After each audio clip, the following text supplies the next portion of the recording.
Hello everyone, I'm day weather meteorologist Don Day with your Public Lands Council weekly weather update for this July 1st.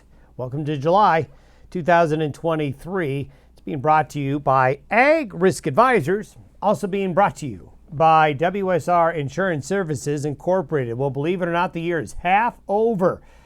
What will the second half of the year bring? Well, as we start this new month here in the month of July, some things are changing, some things are not. But overall, this is what we're going to see. It is going to be a little bit warmer in the Rockies, the Great Basin, and into California here in the coming days. We are going to get a little bit of summer heat, as I'll show you here in a minute. It was a very cool June, and really it's been cooler than average in the West since the first of the year. While the heat continues to build over Texas and the southern plains, they're going to continue through this weekend and into next week with some heat and humidity. But I do see some moderation in temperatures in the long term there as things will shift around a bit. The Corn Belt has been able to pick up some rain. This week, rains have finally returned, unfortunately with some severe weather, to portions of eastern Nebraska, Iowa, Illinois, Indiana, parts of Wisconsin and Minnesota, and the Dakotas, and there's more rain coming. So that'll be good because that's where the drought conditions are at the worst right now in parts of the Midwest. Now, some thunderstorm activity will continue to be strong and severe. For some of you that have been across the plains, the last 2 weeks has brought huge hail. Parts of Wyoming, South Dakota, parts of Nebraska, especially really central and western Nebraska, parts of eastern Colorado, the Front Range of Colorado, western Kansas. There's been big hail, there's been lots of heavy rain, and there's been quite a bit of tornado activity.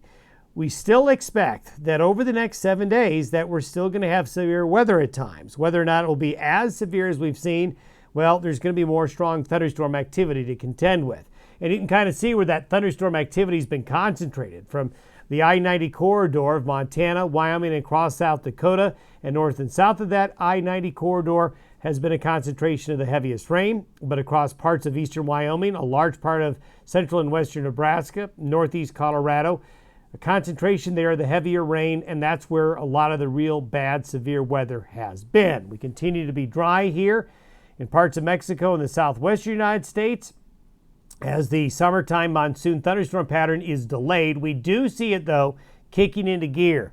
In fact, I think by next weekend, we're going to start to see thunderstorms getting into Arizona and up into northern and northwest Mexico, and eventually that will start to fill in to this area here.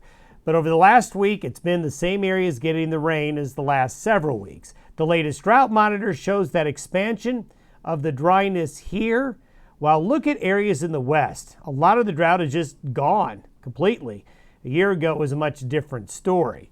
Now, that's partly due to the fact that La Nina is gone, and we continue to have a developing El Nino. And that change from those cold sea surface temperatures in the Pacific to warmer sea surface temperatures during the spring and now into early summer certainly helped with a lot of the rain that's fallen in the rest and the snow as well that fell during the winter. And we continue to see the projections being quite high for the El Nino to be in place even into the first quarter of 2024. We expect it to last through the summer, last through the fall, last through the winter, and at least into the beginning of spring 2024. And as we've mentioned many times in these videos, La Ninas are a drought signature for a lot of the central and western United States. When you get into an El Nino, you kind of reverse those trends, and that's exactly what we've been seeing.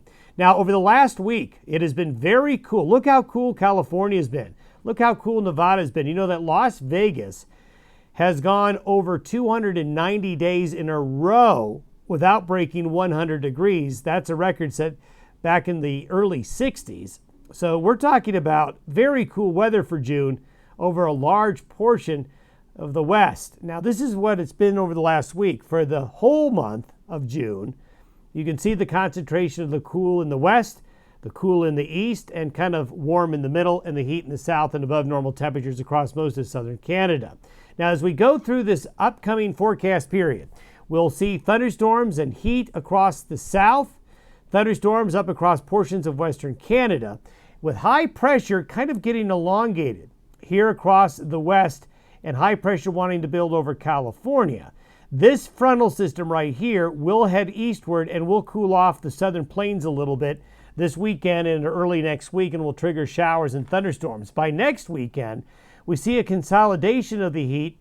The high go back into West Texas. This will allow this part of the country here to cool off a little bit with showers and thunderstorms, but the clockwise rotation of the high is going to start to draw up that monsoon moisture finally, and we're going to see thunderstorm activity pick up. In fact, look at Mexico here. See this? This is the burgeoning monsoon pattern that will gradually expand northward. And I think by late next week and next weekend, this area of precipitation is probably going to extend further to the northwest here. Along and west of the divide, we continue to have a pattern that is going to favor precipitation chances into the Rockies, High Plains, and look at the Corn Belt here. The Corn Belt will be picking up more precipitation in the form of showers and thunderstorms, so that'll be good news for the Corn Belt and Midwest to be picking up more rains. Have yourself a good week ahead. We'll see you next week.